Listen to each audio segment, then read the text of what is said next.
Importing an asset register in Xero is a straightforward process that helps you keep track of your business assets and their corresponding values.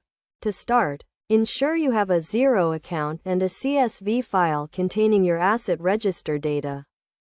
First, log into your Xero account and navigate to the Assets section.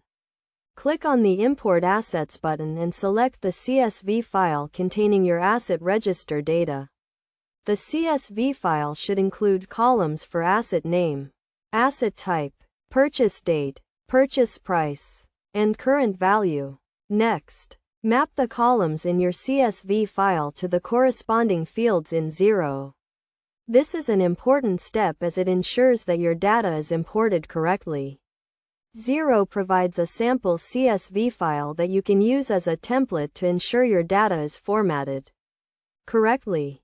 Once you have mapped the columns, select the Import button to start the import process. Xero will then validate your data and import it into your account. You can track the progress of the import and view any errors that occur during the process.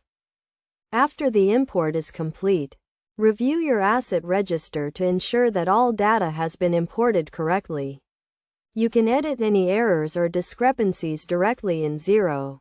It is also a good idea to regularly review and update your asset register to ensure that it remains accurate and up to date. Best practice is to keep your asset register data organized and consistent, using clear and descriptive names for your assets. This will make it easier to manage and report on your assets in Xero.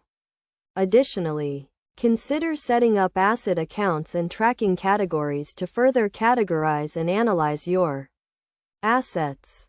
By following these steps and best practices, you can easily import your asset register into Xero and start managing your business assets with confidence. This will help you to make informed decisions and ensure that your financial reporting is accurate and reliable.